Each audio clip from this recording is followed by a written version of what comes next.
I had surgery, and my 4 children promised they would take turns staying with me. Day 1, nobody. Day 2, nobody. Day 7. The nurse asked me if I had any family. On day 15, I was discharged and I ordered an Uber. When I arrived home, I woke up with a dry throat and a pain that went through my abdomen as if I'd been split in two. The hospital lights were too white, too cold. I moved my head looking for a hand to hold, a familiar voice to tell me that everything had gone well. Nothing. Just the constant beeping of the machines and the squeak of rubber soles against the floor. A nurse came in checking papers without looking at me. "How are you feeling, Mrs. Emily?" I wanted to answer, but the words drowned when I remembered the last image before entering the operating room. My 4 children all standing around my stretcher with serious expressions and promises that sounded like an oath. "Do not worry, Mom. We are going to take turns staying with you." Michael, my eldest son, had put his hand on mine. "You will not be alone for a single day, I promise." David nodded. Sarah even had tears in her eyes, and Daniel, my 33-year-old baby, kissed my forehead saying, "Everything is going to be fine, Mommy." But when I opened my eyes after the surgery, I only found white sheets and silence. If this story is stirring something inside you, subscribe to the Elderly Stories channel for more tales that will make you reflect on family and dignity. The first day I thought they would be late, that the Chicago traffic had trapped them, that some emergency held them back. I checked my phone every 5 minutes. Nothing. Not a single call. Only cold messages in the family group chat. "Sorry, Mom, something came up at work." "Sorry, the kids are sick." "I can not today. Maybe tomorrow." By the second day, the physical pain mixed with another type of pain. That pain that tightens your chest and makes you doubt your own worth. Had I not been enough of a mother? Had I not raised these children well for whom I sacrificed every dream of my own? 23 years raising 4 children alone after their father died in that factory accident. 23 years without vacations, without rest, without a moment for myself.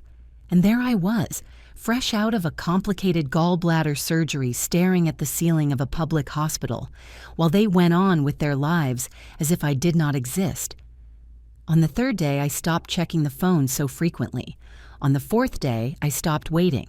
On the 5th day, I started walking the hospital corridors alone, dragging the IV drip, biting my lips not to cry in front of the other patients who did have family by their side. On the 7th day, Nurse Jenny, a young woman with kind eyes, sat on the edge of my bed with a worried expression. "Mrs. Emily, do you have family?" The question hit me like a bucket of cold water. "I have 4 children," I replied, and my own voice sounded hollow as if it came from very far away. She said nothing else, but her look of pity told me everything. In that moment, I understood that for the rest of the world, I was an abandoned old woman.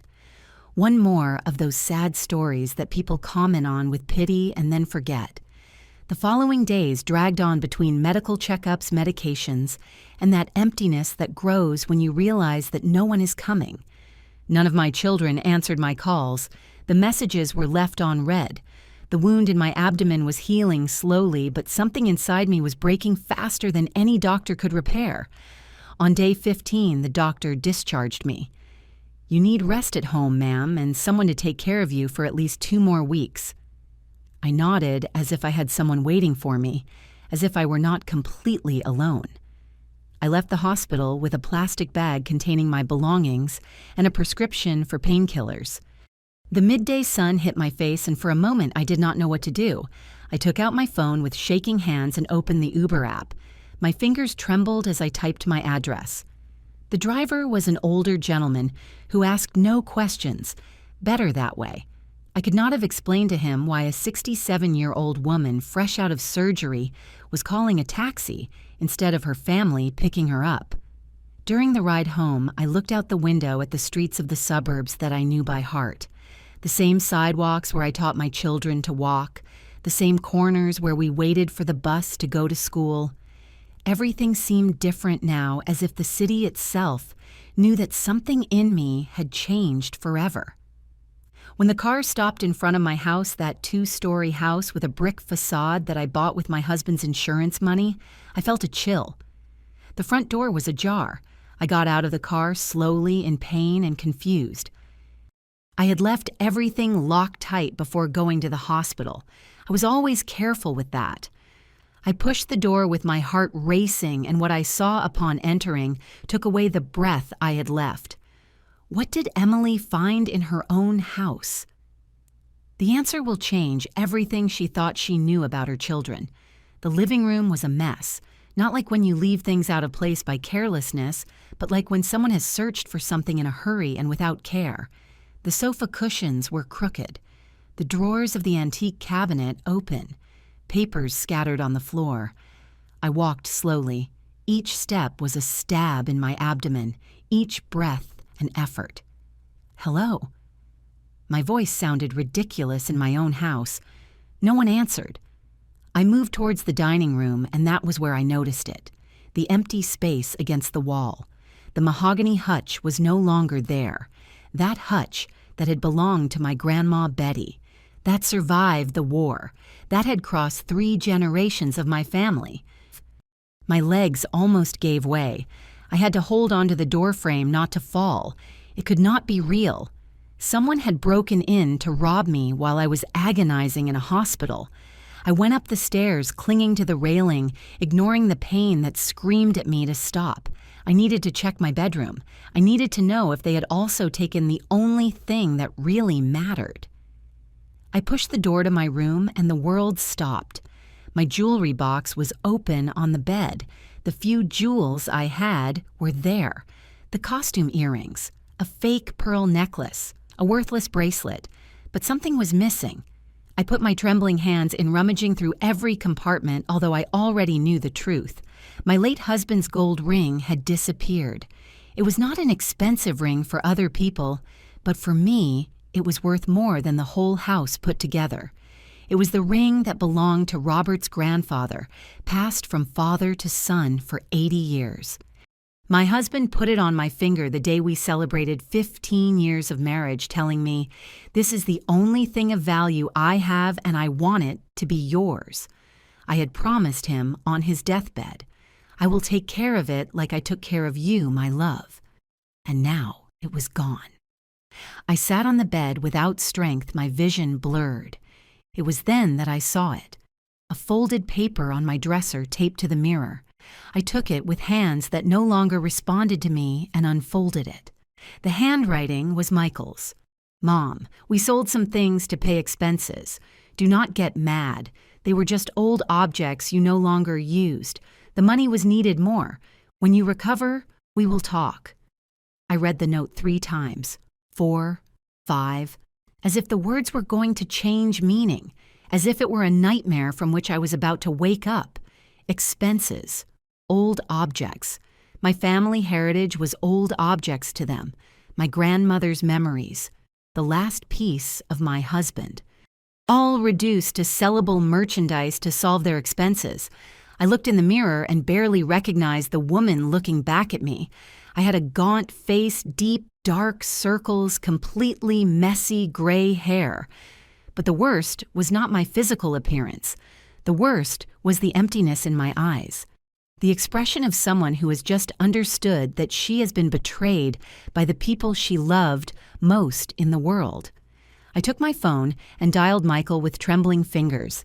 He answered on the 3rd ring, his voice casual, almost cheerful. "Mom, did you get out of the hospital? Yet we were thinking of going to see you tomorrow. Where is your father's ring?" I did not shout. My voice came out cold, controlled, dangerous. There was a brief silence, then a sigh. "Mom, we needed money. Jessica and I have debts. The ring gave us $2,000. That is more useful than having it stored away gathering dust." $2,000. They sold 80 years of family history for $2,000. And Grandma Betty's hutch. David sold that one. I think he got like $1,200 for it. "Look, Mom, I know you are sensitive because of the operation, but it is not a big deal. It is just stuff. We are your family. We matter more than an old ring or a piece of furniture." I hung up. I could not keep listening. I let myself fall onto the bed, hugging my sore abdomen, and for the first time in 15 days, I cried. I cried for my husband who had trusted that I would take care of his legacy. I cried for my grandmother. I cried for the foolish mother I had been, who raised 4 children without teaching them the value of things that cannot be bought with money. But above all, I cried because in that moment, I understood something terrifying. If my children had been capable of selling my memories while I was vulnerable in a hospital, what else would they be capable of doing? The phone vibrated. A message from David in the family chat. "Mom is out of the hospital. Can anyone stop by to see how she is?" Sarah replied. "I cannot. I have 1,000 things to do." Daniel. Later. Maybe. Michael. "She is old enough. She knows how to take care of herself." I read them all. Each word was a stab more accurate than the surgeon's scalpel. I stayed there sitting on my bed in my looted house surrounded by empty spaces where before there was love and memories, and I knew that something inside me had just broken irreparably. But I also knew something else. I was not going to stay a victim crying over what was lost. If my children thought they could treat me like a nuisance they could take advantage of, they were about to meet a version of their mother they had never imagined. What Emily did not know was that the theft of the ring was just the beginning. Her 4 children had a much darker plan, and she was about to discover it. I spent that first night at home without sleeping, looking at the ceiling, feeling every stitch of the surgical wound, mixing with a much worse pain. At dawn, I made a decision. I needed to understand what was really happening. My children had not become thieves overnight. Something bigger was happening. I got up slowly. I brewed fresh coffee just like my mother taught me. I needed something to bring me back to myself. And I sat down to mentally reconstruct each of my children, not like the blind mother I had been, but as I should have always been. A woman with her eyes wide open, Michael, my 42-year-old firstborn, the son in whom I had placed my hopes the most.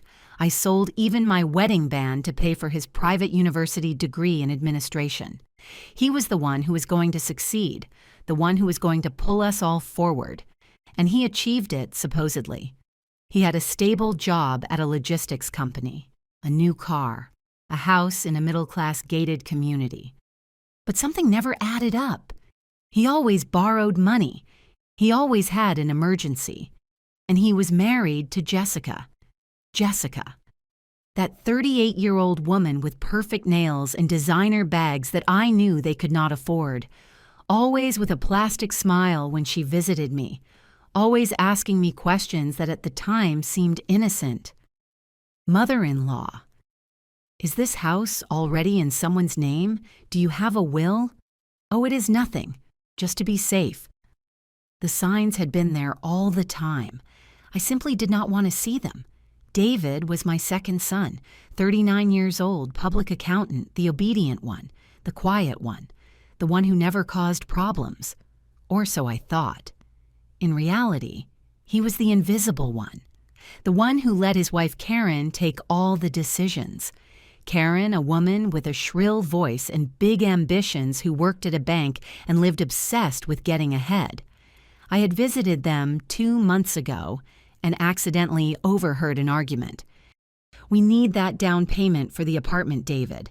Your mom has that huge house all to herself. Cannot you talk to her?" My son's voice was barely a whisper. "It is not that easy." "Then you are useless," she had replied. Remembering that now turned my stomach. My son was a coward controlled by a woman who despised him. Then there was Sarah, my only daughter, 36 years old, the one who always felt I preferred her brothers. No matter how much I tried to prove otherwise, she carried that resentment like a stone around her neck.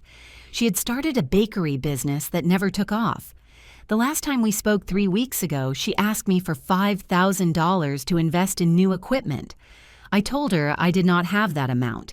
She hung up on me, telling me, "You were always stingy with me, but for Michael, you give everything." And finally, Daniel, my 33-year-old baby, the one who never grew up because I never forced him to, the one who kept living off temporary jobs, the one who changed girlfriends every 6 months, the one who had studied 3 majors without finishing any. A month ago, he came to borrow $2,000 for a medical emergency. I gave him $1,500 from my savings, the only thing I had for my own emergencies. 2 days later, I saw him on Facebook at a casino in Las Vegas. It was not a medical emergency. It was a gambling debt.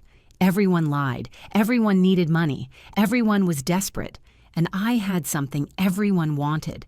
A house in an area that had appreciated incredibly in recent years.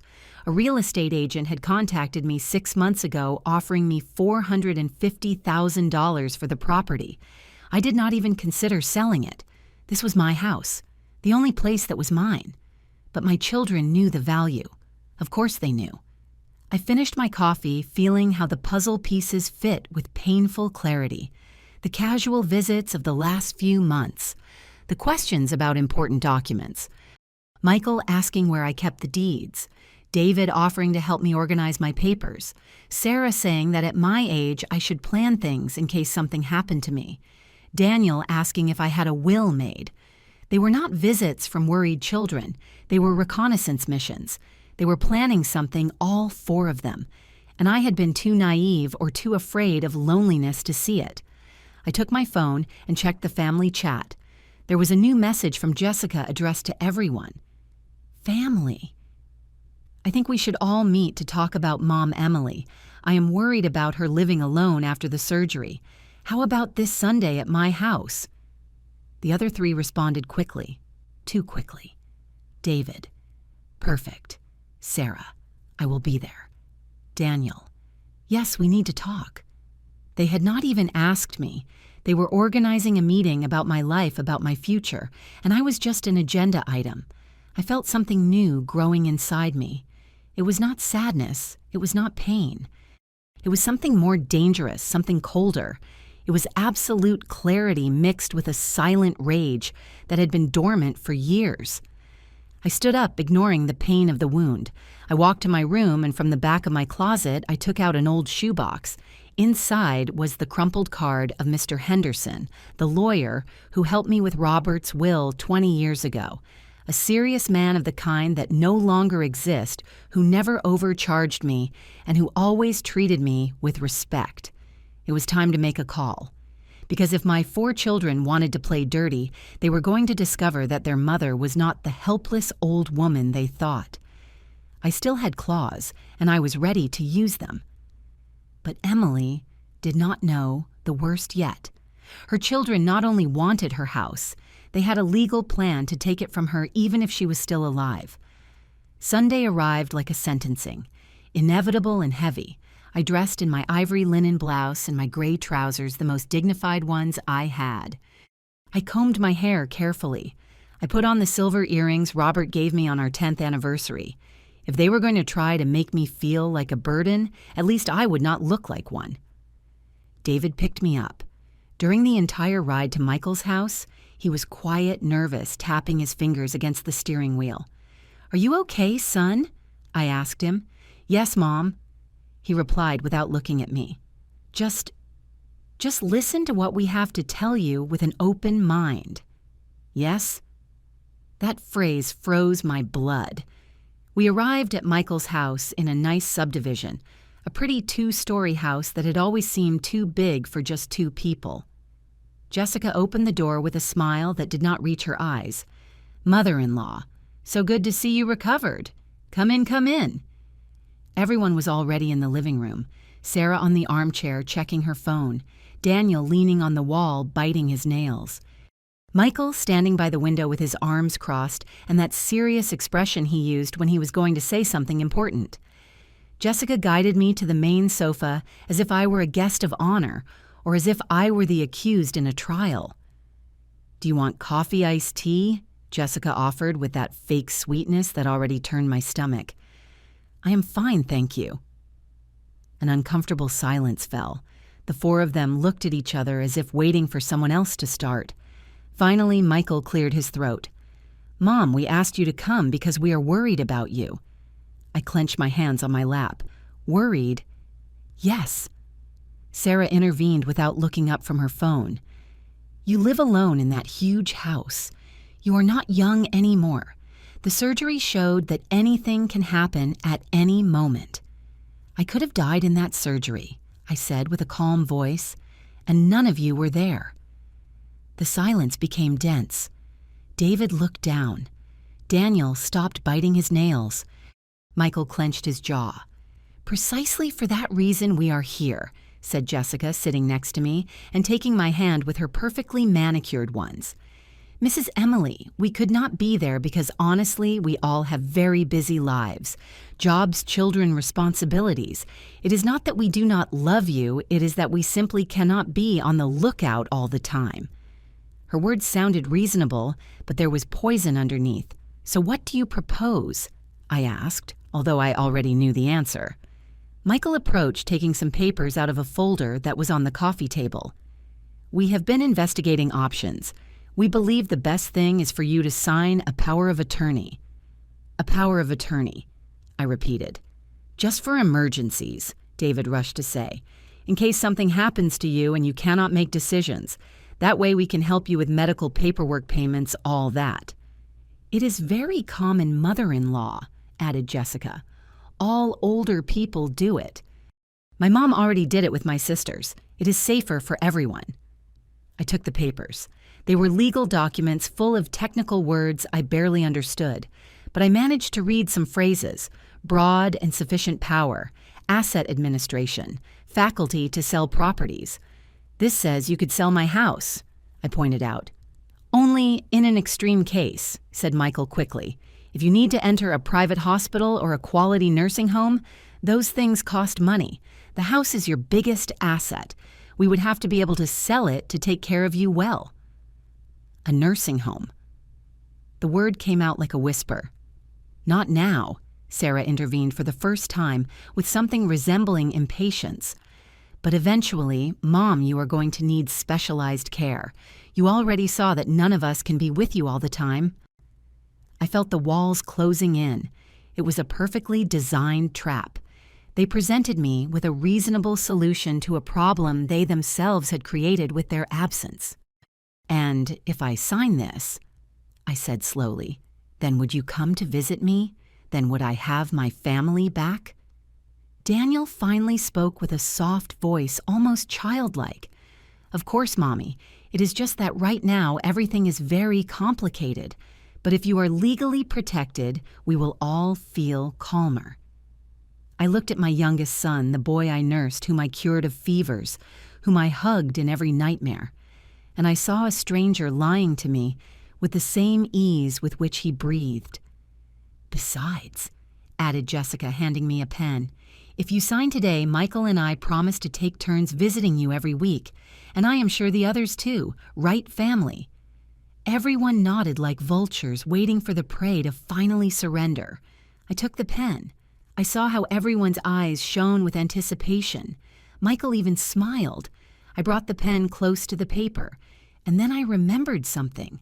A rainy afternoon many years ago. Robert was sick. We already knew he had few months left. He took my hand and told me, "Emily, when I am gone, our children are going to want you to make fast decisions. They are going to pressure you. Please promise me something. Never let anyone take away your dignity. This house is yours. Your life is yours. Do not let anyone make you feel like you are a burden." I dropped the pen.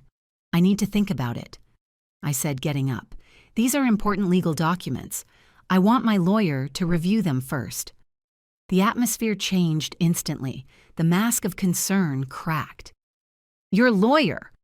Michael asked with an irritated tone. "Mom, this is between family. You do not need a lawyer." "Any sensible person reviews legal documents before signing," I replied calmly. "Or is that what you taught me when you studied administration, right, Michael?" Sarah stood up.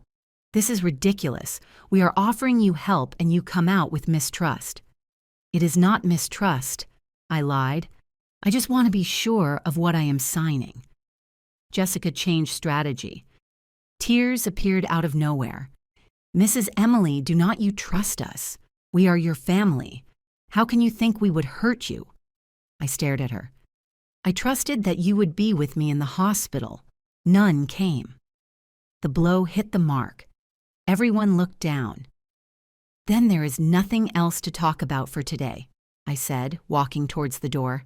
David, will you take me home or should I call a taxi? The ride back was tense and silent. When we arrived, David finally spoke. Mom, we really just want to help. I looked him in the eyes. David, if you really wanted to help, you would have been at the hospital with me. You would not have sold your great-grandmother's hutch for $1,200. His face paled. He said nothing else. I entered my house, locked the door, and let myself fall on the sofa. I had won this battle, but the war was just beginning. And now my children knew it would not be so easy to manipulate me. What I did not know was that this would make them more dangerous. Emily had just rejected their trap. Now her children would have to resort to an even darker plan, one she would discover in the most painful way possible. On Monday morning, I called Mr. Henderson. His secretary told me he could see me that same afternoon. It is urgent, I told her, and it was. I felt time slipping through my fingers like sand. I spent the morning checking every corner of my house looking for more things that might have disappeared. I found empty spaces I had not noticed before. 2 silver figures Robert collected were missing an antique wall clock that belonged to my father, even a lace shawl my mother embroidered by hand. They were not thefts by strangers. They were family looting each piece chosen for its resale value. At 4 p.m, I took a taxi to Mr. Henderson's office downtown. His office was in an old building with tiled floors and high windows that let in the afternoon light. Everything in that place breathed permanence and trust. Mr. Henderson was 72 years old, completely white hair and thick-rimmed glasses that gave him the look of a wise owl. He stood up to greet me, and I noticed the genuine concern in his look when he saw my state. Mrs. Emily, sit down, please. You look tired. I just got out of the hospital, I explained, as I settled into the leather chair in front of his desk. Gallbladder surgery, but I did not come to talk about that. I told him everything. The abandonment, the theft of my belongings, the meeting on Sunday, the power of attorney documents. As I spoke, Mr. Henderson took notes with a fountain pen, his expression becoming increasingly serious. When I finished, he took off his glasses and rubbed the bridge of his nose. Mrs. Emily, what you tell me is more serious than you imagine. Did you bring the documents they wanted you to sign? I took them out of my bag. He read them carefully, page by page, and with every line his frown deepened. This is not a simple power for medical emergencies, he said finally. This is a very broad power of attorney. If you had signed, your children would have total control over all your assets. They could sell your house without your consent, empty your bank accounts, even commit you to an institution against your will. I felt the air escape my lungs. Can they do that? With this document, yes. And the worst part is that it is drafted in a way that seems harmless, but the technical details are devastating. He paused. Mrs. Emily, I have to tell you something else, and it will not be easy to hear. My heart raced. What is it? Mr. Henderson opened a drawer in his desk and took out a file. 2 months ago, your son Michael came to this office. He did not recognize me because the person who attended him was my partner, Ms. Brooks. He came to make inquiries about inheritance while living about how an older person could transfer properties to their children, about the process to declare someone legally incompetent. The world tilted under my feet. Incompetent? Yes. He specifically asked what was needed for a judge to declare a person incapable of managing their own assets due to mental or physical health issues. Mr. Henderson opened the file and showed me the notes. Ms. Brooks explained the process. Medical evaluations, family statements, evidence that the person cannot make decisions for themselves are needed. But I am perfectly fine in the head, I said, although my voice trembled. That does not matter if they get doctors who say otherwise, and believe me, with money and the right connections, it is not difficult. He leaned forward. Mrs. Emily, your children do not just want your house. They are planning to take away your complete autonomy. I remained silent, processing. Everything fit with terrifying clarity. The meeting on Sunday was not just to convince me to sign, it was the first step of a bigger plan. If I did not sign voluntarily, they would look for another way. "What else did you find out?" I asked, because something in Mr. Henderson's expression told me there was more. He hesitated, but finally continued. "I made some calls. I have contacts in banks and courts. It is not ethical, but you are my client, and I am worried about your well-being." He took out more papers. "Your son Daniel has debts registered in the credit bureau for $30,000, mainly with online betting houses and personal loans with very high interest." $30,000. My youngest son was up to his neck. "Sarah," continued Mr. Henderson, "has a bakery business that is technically bankrupt. She owes 3 months of rent on her premises, has unpaid suppliers, and a pending lawsuit from the IRS for tax evasion. We are talking about some $50,000 in total debts." Each figure was a stab. David and his wife, Karen, applied for a mortgage loan a month ago to buy an apartment in a new area of the city. The bank approved it on condition that they give a down payment of $60,000. They do not have it. They already committed to the seller, and if they do not pay in 3 weeks, they lose a deposit of $10,000 they already gave. "And Michael," I said with a hollow voice, knowing the worst would come at the end. Mr. Henderson nodded gravely. "Michael and Jessica have credit card debts for $45,000, late payments on their car, and 6 months ago they asked for a loan from one of those irregular financial companies, the ones that charge double if you do not pay on time. They owe $20,000 and interest is running." I did the mental math. Between the 4 of them, my children owed almost $250,000. And my house was worth $450,000. "Everyone needs money urgently," I murmured. "Everyone is desperate." "Exactly. And you are their solution." Mr. Henderson closed the file. "Mrs. Emily, I understand they are your children. I understand this must hurt in a way I cannot imagine. But you need to protect yourself, now. What do you recommend? First, change your will immediately. Second, update the beneficiaries of any bank account or insurance. Third, consider selling the house and moving to a place where they cannot find you easily." "I am not going to run away from my own children," I said with surprising firmness. "This is my house. I bought it with Robert's insurance money. I kept it working as a seamstress for years. It is mine." "Then we have to be smarter than them." Mr. Henderson leaned back in his chair, thoughtful. "Do you have anyone you trust? Anyone outside your children?" I thought of my niece, Laura, the daughter of my sister, who died of cancer 7 years ago. Laura had been like a daughter to me. She worked as a nurse. She was a single mother of 2 children, and always she had treated me with respect and affection. She visited me every month without fail. She called me every week just to know how I was. "My niece Laura," I said, "do you trust her completely with your life?" "Yes." "Good. Then we are going to do the following." Mr. Henderson started writing. "We are going to create a new will where Laura is the main beneficiary of the house. We are also going to establish a trust with clear instructions.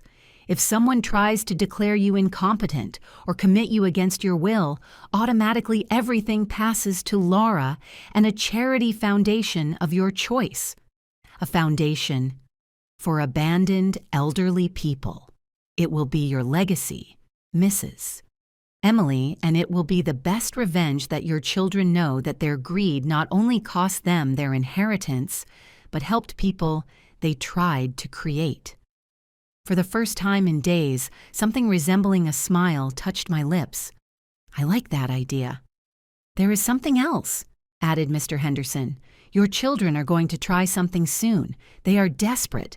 We need to be prepared. We need evidence of their true intentions. How? Letting them believe they have the advantage. He took off his glasses and stared at me. Mrs. Emily, would you be willing to act? What Mr. Henderson proposed to Emily was risky, but it was the only way to discover how far her own children were willing to go. I left Mr. Henderson's office with a plan, but also with a weight on my chest that barely let me breathe. I had to act as if nothing had changed, as if I remained the naive and trusting mother of always. But inside, something had hardened, something that would never be soft again. The following days were strange. My children called me more often, but not to ask how I was. It was to come visit me, to help me with things around the house, to keep subtly pressuring about the documents. I received them with tea and cookies, pretending I was considering their proposal, telling them I needed more time. On Friday afternoon, I was in the kitchen preparing roast chicken when I heard my phone vibrate on the table. It was an incoming call from Michael. I did not answer in time, but he did not hang up. The call was still active. Then I heard voices, many voices. My son had pocket-dialed me, or the phone had activated in his pocket. Whatever it was now, I could hear everything. You are being stubborn, was Michael's voice, clear and frustrated. It has been 2 weeks since the meeting, and she continues with her lawyer having to review the papers. Your mom was never completely stupid, replied Jessica. That is why we have to change strategy. I froze with the phone glued to my ear. They were on speakerphone. I could hear the echo of a closed place, probably Michael's car. And what do you propose? Was David's voice. What I told you last week, replied another female voice. If she does not sign nicely, we declare her incompetent. We get a psychiatrist to certify that she has senile dementia, that she cannot live alone. And how are we going to do that? Asked Daniel. Mom is fine in the head. It does not matter, said Michael with a cold, practical tone. David, your friend Dr. Miller, is a psychiatrist, right? The one who owes you that favor. Yes, but we'll use him. Have him go evaluate Mom. Have him say in his report that she has severe cognitive deterioration, that she is a danger to herself. With that, and the signatures of the 4 of us, a judge signs the incapacity in a week. My hand started shaking so much I almost dropped the phone. And then what? Asked Sarah. For the first time, her voice sounded unsure. Are we really going to put her in a nursing home? It is not a nursing home, it is a residence, corrected Jessica with a patient tone, as if talking to a child. There are very decent ones for $1,500 a month. We put her there, sell the house, pay our debts, and leave a fund for her to be taken care of. Everyone wins. She is going to hate us, muttered Sarah. She already hates us, Daniel blurted out with a bitter laugh. Since she realized about the ring and the hutch, did you see how she looked at us on Sunday as if we were trash? Well, we fix it ourselves, said Michael. Look, that house belongs more to us than to her. We grew up there. We have families, children, futures. She already lived her life. She already had her time. Now it is our turn. The words hit me like fists. She already lived her life. As if I were a finished procedure, a completed cycle that was no longer useful. Besides, continued Jessica, let us be honest. She lives in that huge house completely alone. It is a waste. We will put that money to better use. Michael and I can get out of debt and finally invest in the business we want. David and Karen buy their apartment. Sarah saves her bakery. And Daniel, I can pay what I owe and start from scratch, finished my youngest son with a pleading voice asking for approval. Exactly, said Michael. It is a win-win solution. Mom will be taken care of in a professional place and we can finally live in peace. And if she resists, asked David. She is stubborn when she sets her mind to it. There was a long pause. Afterwards, Michael's voice sounded lower, more sinister. If she resists too much, there are medications that can keep her quiet calm. The psychiatrist can prescribe something for her anxiety that keeps her more manageable. Are you talking about drugging her? Sarah's voice rose in pitch. I am talking about medicating her appropriately for her condition, replied Michael with a professional tone, as if it were the most normal thing in the world. It is what is done in these cases. Silence. A silence where none of my other 3 children objected. None said that was wrong. None defended their mother. When do we do it? Asked Karen. Next week, replied Jessica. Dr. Miller goes on Wednesday to evaluate her. By Friday, we have the report. The following Monday, we start the legal process. In 2 weeks, maximum 3, the house is for sale. And Mom is committed, added Daniel with a flat, empty voice. Where will she be better cared for than with us? Insisted Michael. Believe me, it is best for everyone, including her, even if she does not understand it now. The call cut off. I stood in my kitchen with the phone in my hand, the chicken burning in the oven, and the world crumbling around me. My legs gave way. I let myself fall into a chair. And for the first time in my life, I felt something worse than pain. I felt absolute emptiness. These were the children I had raised alone after being widowed at 44. The babies I nursed, whom I cared for in every illness, whom I defended from every injustice. Michael, for whom I sold my wedding band to pay for his college. David, for whom I worked double shifts, sewing uniforms to pay for private school. Sarah, whom I consoled in every heartbreak, in every failure. Daniel, my baby, whom I kept protecting even when everyone told me I was spoiling him. I had given them everything, everything. My years, my health, my dreams. Every dollar I earned was for them. Every sacrifice bore their names. And this is how they paid me back. They did not just want my house. They wanted to lock me up, drug me, turn me into a manageable nuisance while they distributed the spoils of my life. I got up slowly and turned off the oven. The chicken was black, ruined, like everything else. I went to my room and sat in front of the vanity mirror. The woman looking at me was 67 years old. Scars from recent surgery, wrinkles of worry and pain. But she also had something new in her eyes, something hard, something dangerous. I took my phone and checked the call recording. There it was, 17 minutes of perfectly clear audio, the voices of my 4 children planning my destruction. I felt something strange grow in my chest. It was not sadness. I had already exhausted all my tears. This was different. It was absolute clarity mixed with steel determination. I dialed Mr. Henderson. He answered on the second ring. Mrs. Emily, are you okay? No, I replied with a surprisingly calm voice. But I will be. I need you to come to my house tomorrow morning. I have a recording you must hear, and I need us to prepare everything we discussed. We cannot wait any longer. What happened? My children just showed me who they really are, and I am going to show them who I am. That night, I did not sleep. I sat in the living room in the dark with the recording on my phone and a mental clarity I had not had in years. My children had made a mistake. They thought I was weak. They thought my mother's love would make me blind and obedient, but they forgot something important. Before being their mother, I was Emily Mendoza, the woman who survived poverty, the one who raised 4 children alone, the one who turned pain into strength over and over again. If they wanted war, they would have war, but it would be on my terms, and this time I would win. Emily was no longer the victim. Now she was the strategist, and her plan to recover her dignity was just beginning. Mr. Henderson arrived at my house at 8 in the morning on Saturday. He brought with him Ms. Brooks, his partner, a woman of about 50, with an intelligent gaze and direct manners that I liked immediately. I served them coffee and sweet bread that I had bought early at Joe's Bakery. I needed to maintain appearances of normality. Then I put the phone on the table and played the recording. I saw how their expressions changed as they listened. Mr. Henderson clenched his jaw.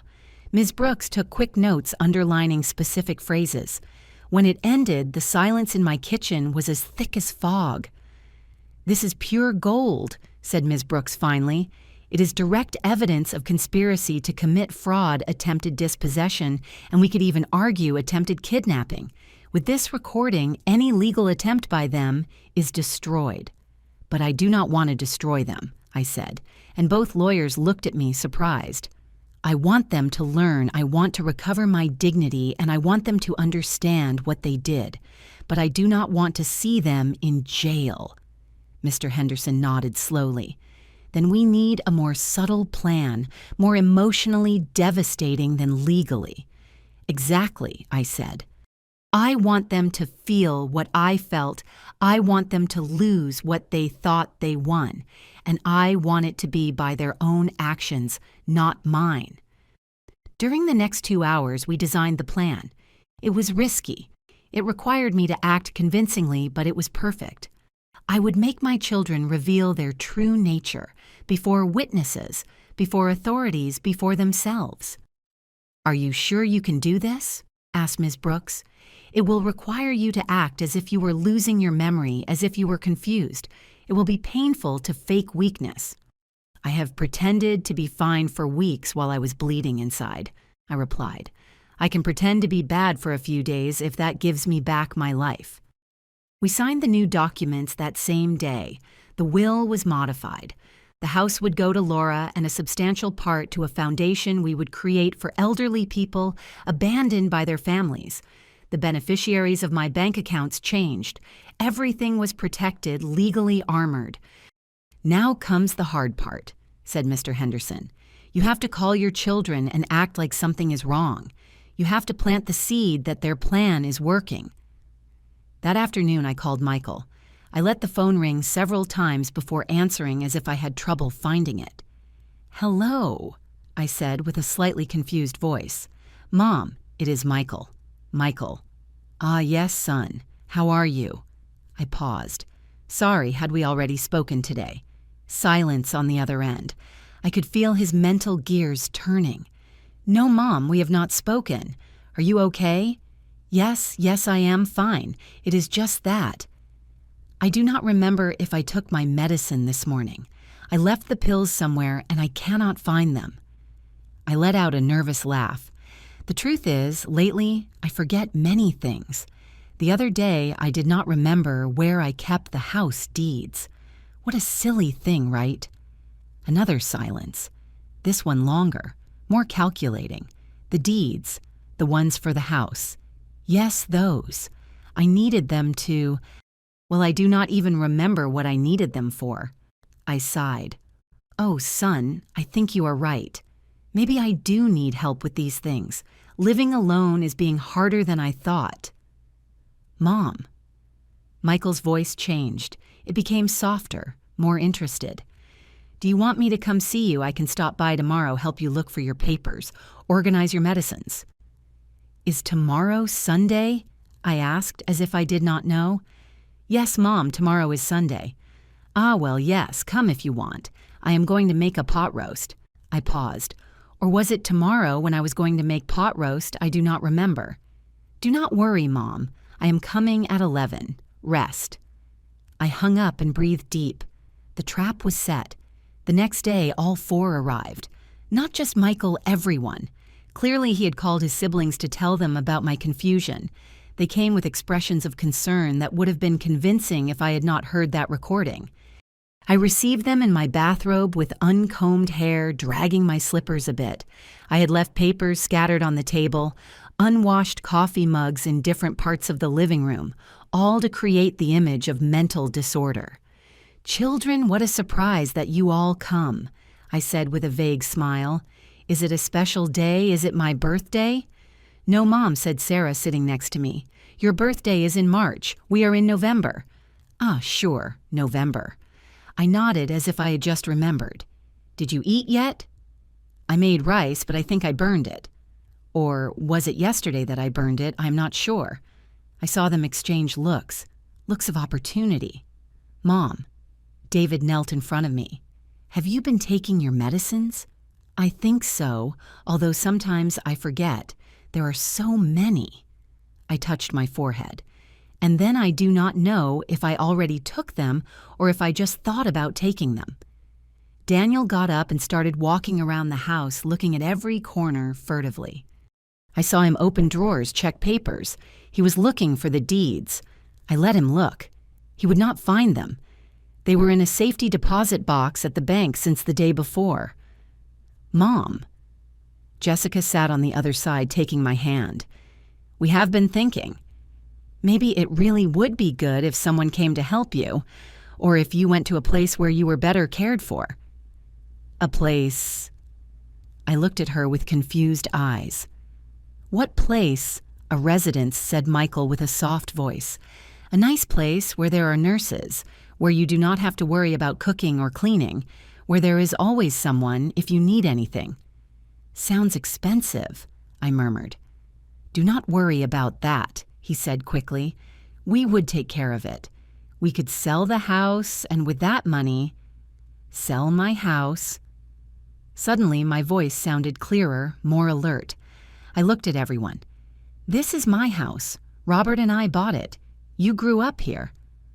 We know, Mom. Sarah squeezed my hand. But it is too big for you alone, and with the money you could be in a better place. I stayed quiet, looking at the floor. I let them think I was considering it. Then I said something I knew would tempt them to the limit. Maybe you are right. I am very tired, very confused. I looked up. If you believe it is the best, I trust you. You are my children. The room practically vibrated with their contained emotion. So would you sign the papers? Asked Michael, trying to sound casual. The power of attorney we talked about. Which papers? I tilted my head. The ones we showed you 2 weeks ago, the power ones. I do not remember that, I said softly, but if you say it is important, I suppose I can sign. You would never hurt me, right? I saw their faces. I saw the naked greed in their eyes. I saw how they looked at each other with expressions of triumph. Never, Mom, lied Michael. We only want the best for you. Then it is okay, I said with a tired voice, but not today. I am very tired today. Maybe another day. Of course, Mom. Jessica patted my hand. Another day. Soon. When they left, I stayed sitting in the same place for 20 minutes. Then I got up, combed my hair, washed my face, and called Mr. Henderson. They took the bait, I told him.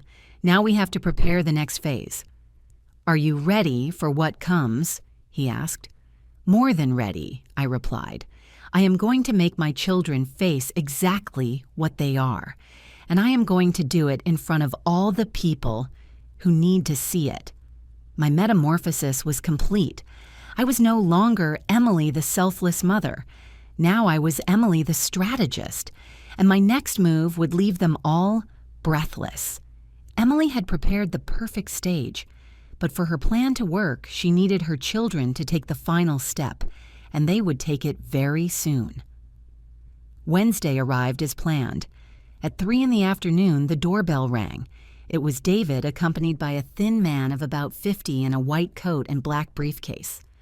Dr. Miller, the psychiatrist friend who was going to certify my alleged dementia.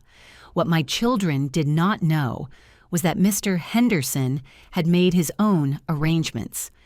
In my living room, hidden behind a picture frame, was a tiny camera. In the entrance vase, a microphone. Everything perfectly legal because it was my house and I had given my consent. Ms. Brooks was in her car outside monitoring everything in real time. Mom, said David with that fake smile that already turned my stomach. Look, I brought Dr. Miller. He is a friend of mine. He just wants to ask you some questions to see how you are doing health-wise. A doctor. I feigned confusion. Am I sick? No, Mrs. Emily. Dr. Miller sat in front of me, notebook in hand. It is just a routine evaluation. Your son is worried about you. During the next hour, the doctor asked me questions designed to make me appear incompetent. What day is today? What year are we in? Can you tell me what you had for breakfast? Do you remember where you kept important documents? I answered with the perfect mix of confusion and lucidity. Sometimes I got it right. Sometimes I doubted, sometimes I contradicted myself, enough to seem deteriorating but not so severe as to make it obvious I was acting.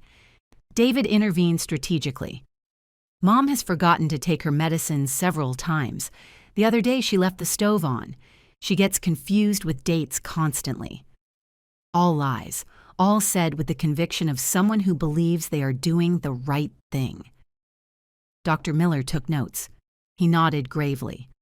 Upon finishing, he told David in a low voice, but not low enough for me not to hear. It is clear there is significant cognitive deterioration. I am going to recommend evaluation to determine if she can continue living independently. And the document? David asked anxiously. The report? You will have it by Friday. With this and the signatures of all the siblings, the legal process will be fast. They left, leaving me resting.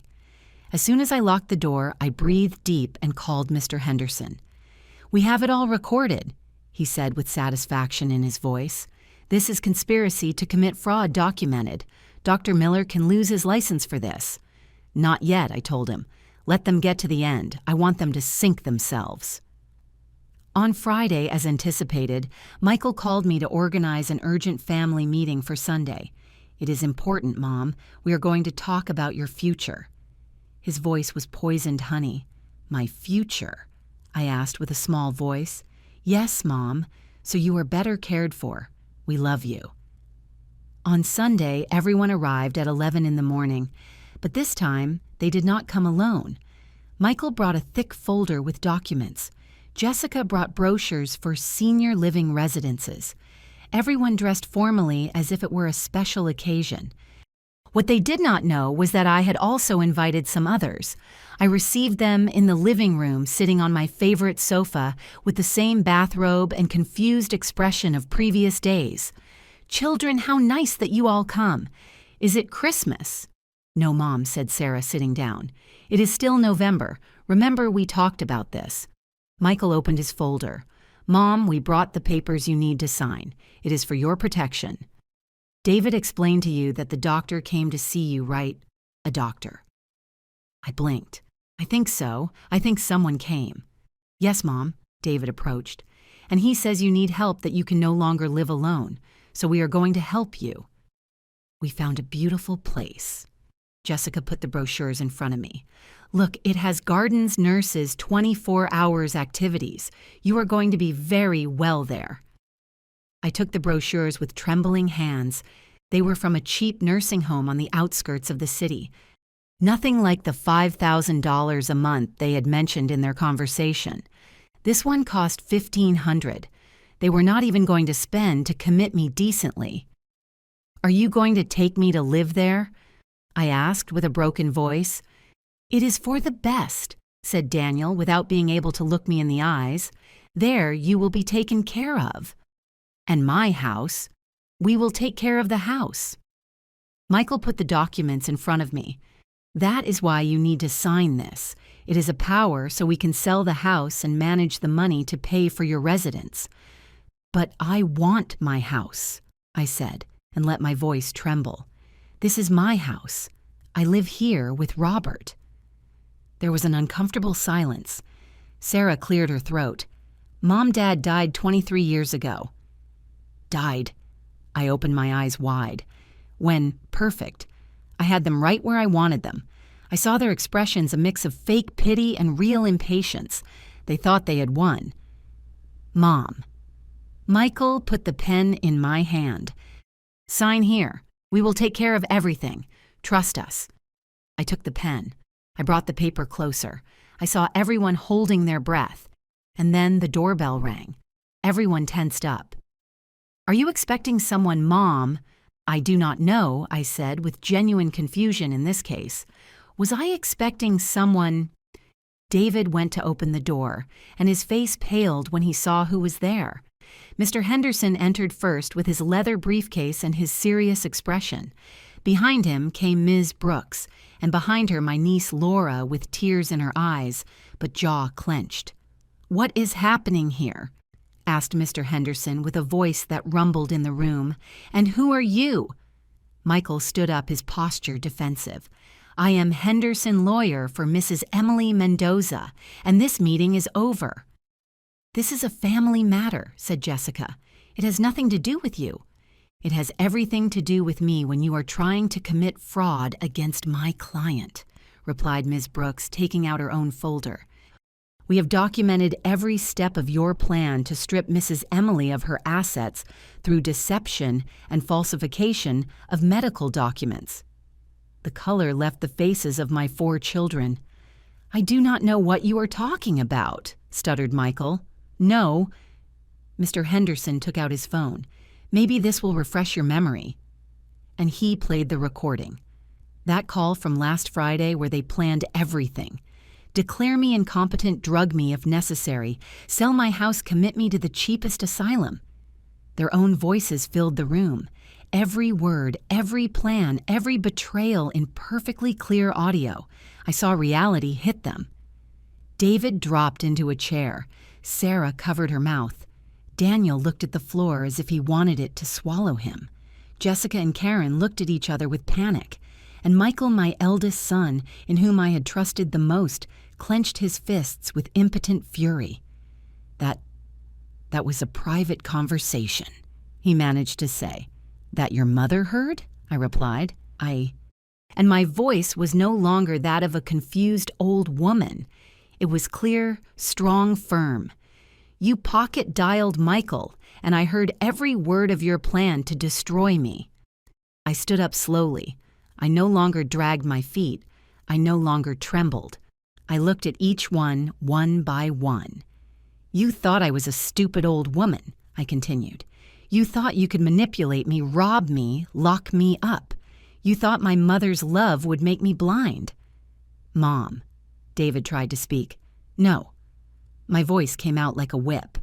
"I am not your mom anymore. A mother is someone you respect, someone you care for, someone you love. I was that for you, but you to me, you were thieves waiting for me to die." Laura approached and took my arm. Her presence was an anchor. "Now you are going to hear what is going to happen," said Mr. Henderson. "Mrs. Emily has modified her will. This house, along with a significant percentage of her assets, will go to her niece Laura and a foundation for abandoned elderly people. A foundation that will bear the name of her late husband, Robert Mendoza." "You cannot do that," shouted Jessica. "We are her family." "You stopped being family the day you abandoned her in the hospital," replied Ms. Brooks coldly. "But there is more. We have documented all your actions, the theft of the ring and the hutch, the conspiracy with Dr. Miller, who, by the way, is already being investigated by the medical board, and the attempted fraud through false documents. We could file criminal charges," continued Mr. Henderson, "but Mrs. Emily, in her infinite generosity, has decided not to." The 4 looked at me with a mix of relief and confusion. "However," I added, "there are conditions." The conditions that Emily was about to impose would change everything, and her children would finally understand the real price of betrayal. The silence in my living room was so thick it could be cut with a knife. My 4 children looked at me as if they were seeing me for the first time. And maybe it was true because the woman in front of them was no longer the submissive mother they knew. "Sit down," I ordered. It was not a suggestion. It was an order.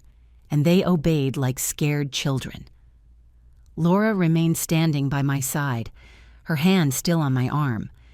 Mr. Henderson and Ms. Brooks positioned themselves behind the sofa as silent witnesses to this family trial.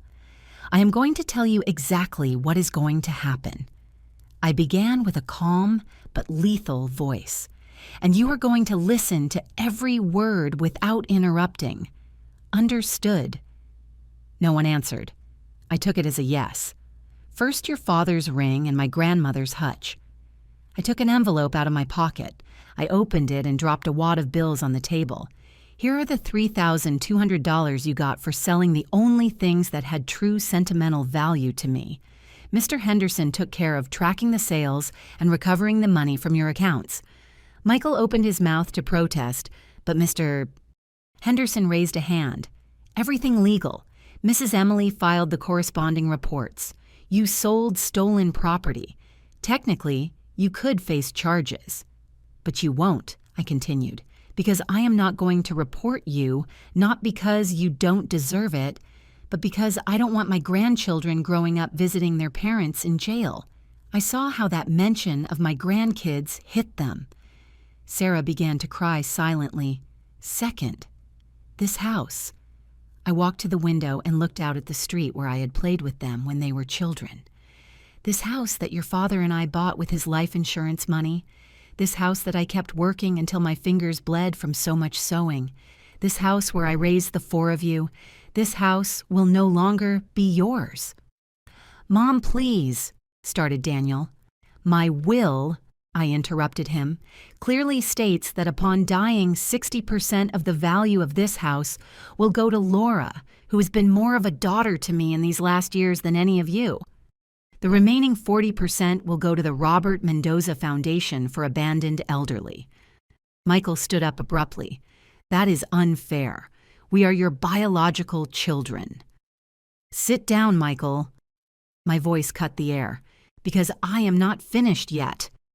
He sat down slowly, rage contorting his face. Besides that, I took another paper out of my pocket. Mr. Henderson prepared a very interesting document. It is called a Declaration of Vital Intent. In it, I establish that if at any moment someone tries to declare me incompetent without my consent, or commit me against my will, or manage my assets without a duly grounded court order, a clause is automatically activated. Everything, absolutely everything, passes immediately to Laura and the foundation. You remain completely out, without a dime, with nothing. Ms. Brooks added, this document is registered before a notary and has copies in 3 different banking institutions. It is contestable only with my death or with medical evidence from multiple independent specialists. Dr. Miller can no longer help you. His report became invalid when we documented his conspiracy. David had his head in his hands. Karen was crying. Jessica looked at Michael, blaming him for everything. Sarah sobbed without consolation. Daniel looked like a lost child. Third, I continued, and my voice cracked slightly here because this part hurt even me. Your grandchildren. My grandchildren. I looked up and stared directly at them. Sebastian is 8 years old, Valerie is 6, David's twins are 5, and Andrea, Sarah's daughter, is 4. Naming them cost me because I did love them unconditionally. They have no fault for what you did, so I have created an educational trust for each one, $25,000 per child that they will receive when they turn 18 exclusively for university education. I saw surprise on their faces. They did not expect that. That money, I clarified, comes from my life savings from the work you thought was worth nothing, and they will receive it directly without passing through you, not a dime. Mom! Sarah tried to speak through tears. No, I raised my hand. You had your chance to speak when you were planning to drug me when you decided I had already lived enough. Now it is my turn. I walked back to the center of the room and faced them all. Fourth, Dr. Miller. We already filed a formal complaint with the Board of Psychiatrists. His false evaluation is being investigated. He will probably lose his license. And you... I looked specifically at David. You are going to have to explain to your friend why you involved him in fraud. David paled even more. Fifth, the documents you brought today for me to sign. Mr. Henderson took them from the table. They became void the moment we played the recording. They are evidence of attempted fraud. We keep them in case one day you decide to try something similar. I paused. I breathed deep. What was coming was the hardest part. And sixth, you. I looked at them one by one. My firstborn, who sold my past for $2,000. My second son, who was too cowardly to defend his mother. My only daughter who confused my love with preference and turned resentment into revenge. My youngest son who never grew up and now paid the price. I loved you with every fiber of my being, I said, and tears began to roll down my cheeks. I gave you everything, my youth, my health, my dreams. When your father died and I was left alone with 4 children under 19, I could have given up. I could have looked for someone to support me, but I did not because you were my world. My voice broke, but I continued. I worked double shifts. I sold even my wedding band. I sewed until my fingers bled. I skipped meals so you would eat. I wore old clothes so you would have new uniforms. And when you grew up and formed your families, I kept giving to you. Money for down payments, for emergencies, for your businesses. I never said no when you needed something. Michael had tears in his eyes now. Everyone did. And when I finally needed you when I was in that hospital facing a surgery that could have killed me, none of you showed up. Not a single one. My voice rose in volume. You abandoned me in the most vulnerable moment of my life. And then while I recovered alone, you entered my house and robbed me. You sold the only tangible memories I had left of the people I loved. We are sorry, sobbed Sarah. Are you sorry? My laugh was bitter. Are you sorry for doing it, or sorry I caught you? No one answered. The answer was clear on their ashamed faces. This is what is going to happen now, I said with regained firmness. You can continue being part of my life, or you can leave. But if you stay, it will be on my terms. No fake visits looking for opportunities. No questions about money or inheritances. No manipulations. I took the last document out of my pocket. Mr. Henderson prepared an agreement. If you want to have any relationship with me from now on, you sign it. In it, you commit to respecting my decisions, to not trying to manipulate or control me, and to accept that my will and my assets are my business and no one else's. And if we do not sign, asked Michael with a hoarse voice. I looked him straight in the eyes. Then you never set foot in this house again. You never call me again, and when I die, you will find out through the newspaper. The weight of those words fell on them like a tombstone. You have a week to decide, I said. Mr. Henderson will send you copies of the agreement. If you sign, we can try to rebuild something. It will not be the same. It will never be the same again. But maybe with years of genuine effort on your part, we can have some kind of relationship. I approached the door and opened it. Now leave. All of you, I need to rest, and I need this house to feel like my home again, not like a battlefield. One by one, they got up. Jessica and Karen left quickly without looking back. Daniel stopped in front of me with tears rolling down his face. Mom, But he did not find the words. He just lowered his head and left. David looked at me with red eyes. Forgive me. That was all he said before leaving. Sarah stopped and hugged me. I did not return the hug. All my life I thought you did not love me, she whispered. And now I understand that you always loved me. It was me who did not know how to see it. I released her gently. You have a week, Sarah. Michael was the last, my firstborn, the boy in whom I placed so many hopes. He stood in front of me with his pride destroyed. I thought I was doing the right thing, he said with a broken voice.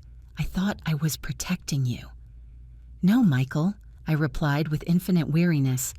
You thought you were protecting your inheritance. There is a huge difference. He left without saying more. I closed the door and leaned against it. The tears I had contained finally came out. Laura hugged me while I cried. You did well, Auntie, she whispered. It was the right thing. Why does doing the right thing hurt so much? I asked between sobs. Because real love always hurts when it is betrayed, she replied, but it also heals. You will see. Mr. Henderson and Ms. Brooks said goodbye shortly after leaving me alone with Laura. We sat in the living room in silence while the afternoon turned into night. Emily had won the battle, but the true challenge was just beginning, learning to live with the victory. 6 months later, I woke up in my house with the sun entering through my bedroom window. The surgery wound had healed completely, but the invisible scars took more time. Some mornings still hurt. I got up slowly, no longer out of physical pain, but out of habit. I brewed fresh coffee in the kitchen, which now felt bigger and quieter, but also more mine. While the aroma filled the space, I remembered how that first morning after the confrontation had been. The emptiness, the feeling of having won a war but lost a family. Except I had not lost it all. Laura came to visit me twice a week. Her children, my grandnephews of 7 and 9, filled the house with laughter on Sundays. They did not carry the weight of betrayal or expectations. They only brought simple, honest love without conditions. And then there were my own grandchildren. Of my 4 children, only Sarah signed the agreement. She did it 3 days after the deadline. She arrived alone one rainy afternoon with swollen eyes and the paper in her hands.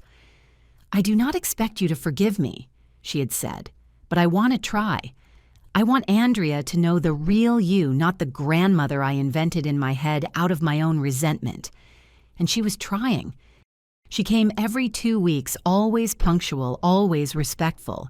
She did not ask for money. She did not mention the inheritance. She only brought Andrea, and we drank tea while the girl played in the garden. Conversations were awkward at first, full of heavy silences. But slowly, very slowly, we were building something new, something honest. The other 3 did not sign. Michael tried to negotiate. He sent messages saying the agreement was too severe, that he needed fairer terms. Mr. Henderson replied that there was no negotiation possible. We did not hear from him again. I found out through Sarah that he and Jessica divorced 2 months after everything. Apparently, when it became clear there would be no inheritance to chase, Jessica decided to look for better opportunities elsewhere. David sent a letter. A handwritten letter that arrived 4 weeks after the confrontation. He did not ask for forgiveness directly, but explained how Karen had manipulated him for years, how he had felt trapped between his wife and his mother, how he chose wrong. The letter ended saying, "I understand if you do not want to see me again. I just wanted you to know that I did love you, Mom. I just did not know how to show it." He did not sign the agreement, but he did not ask for anything again either. We existed in a mutual limbo of distant respect. Daniel simply disappeared. Sarah told me he had fled to another state to escape his creditors. Every now and then I heard news from third parties that he was working in a restaurant, that he had met someone, that he was still betting. It was like having a ghost son present in my memory but absent from my life. And strangely, with time, that absence hurt less.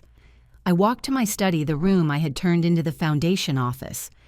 On the desk were piles of applications, thank you letters, photographs of elderly people who now received help, thanks to the Robert Mendoza Foundation.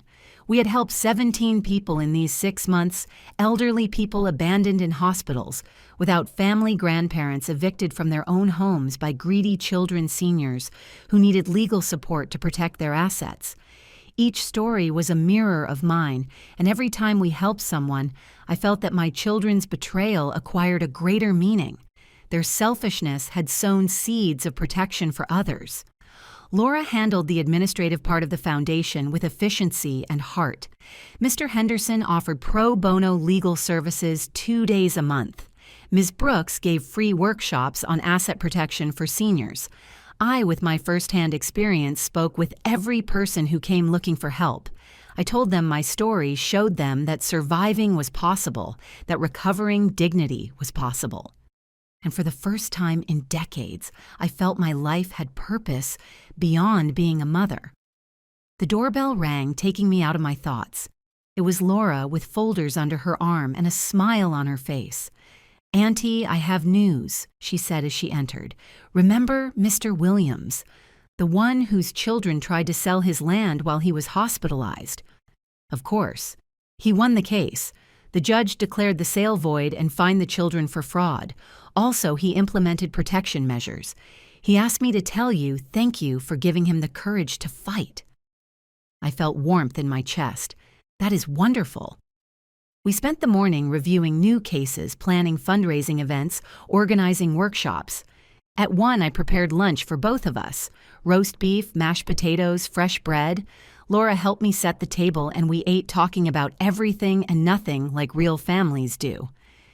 In the afternoon, after Laura left, I sat in the garden with a cup of tea. I observed the bougainvilleas Robert had planted 30 years ago, still blooming, vibrant and strong, survivors like me. My phone vibrated. A message from Sarah. Auntie Andrea asks if she can stay over this Friday. She wants you to teach her how to make those walnut cookies she likes so much. I replied, "Of course, tell her I am buying the ingredients." Another message, this one from an unknown number. "Mrs. Emily, I am Mary Towers. Ms. Brooks gave me your contact. My mother-in-law is going through a situation similar to yours. Could we talk?" I replied, "Call me tomorrow at 10. I will gladly listen." I put the phone away and looked at the sky starting to turn orange with the sunset. I thought of Robert, of how he would have handled all this, probably with less theater and more direct legal action. But I think he would be proud of me anyway, proud that I finally learned not to let anyone take away my dignity. I thought of my children, of the love I felt for them when they were born, of the sacrifices I made without hesitation, of the hopes I placed in them, all that had been real. It was not a mistake to love deeply. The mistake was loving without limits, without expecting reciprocity, without demanding respect. Now I understood that a mother's love should not be unconditional to the point of self-destruction. That setting limits was not stopping loving. It was loving oneself enough not to allow abuse. Did I miss them? Yes. Some nights I still cried for the 8-year-old Michael who climbed into my bed during storms, for the 12-year-old David who helped me sew at night when orders piled up, for the teenage Sarah who combed my hair and said she wanted to be like me, for the little Daniel who said when he grew up he would buy me a bigger house. But those children no longer existed.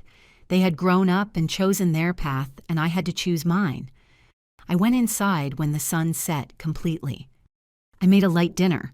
I watched a TV show I liked. I took a long bath with aromatic salts Laura gave me. Simple things that before would have seemed selfish to me, but that now I understood were necessary self-care. Before sleeping, I opened the drawer of my nightstand where I kept the photograph of Robert and the children, all smiling, all together in a time when innocence was still possible. I looked at it for a long time. "I did it, my love," I whispered to the photo. "I defended what was ours. I defended my dignity. I know it hurts. I know it is not the happy ending we imagined, but it is the fair ending, and that has to be enough." I put the photo away and turned off the light. The next day would be another day for the foundation, another opportunity to help someone, another opportunity to turn my pain into purpose, because that was the lesson I had learned with blood and tears. You cannot control how they betray you, but you can control how you get up afterwards.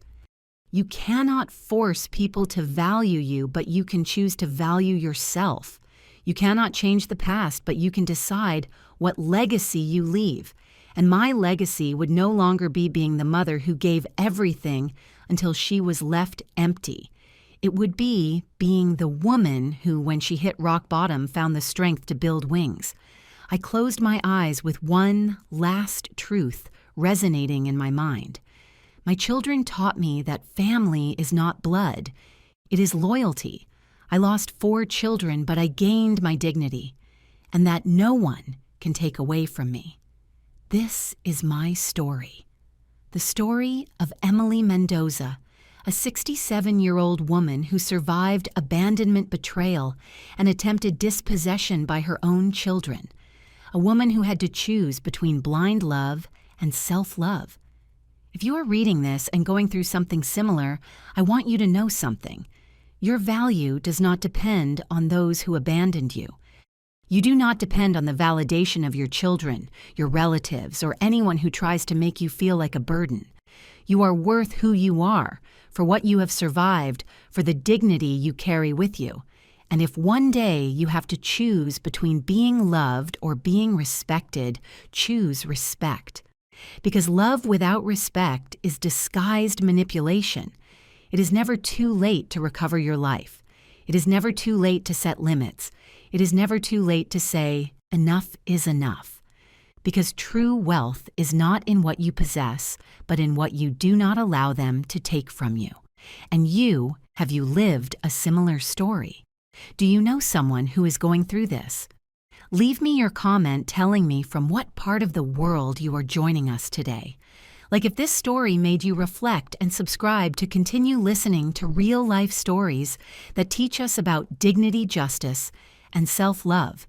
Because together we are stronger, and no one deserves to be treated as invisible in their own life.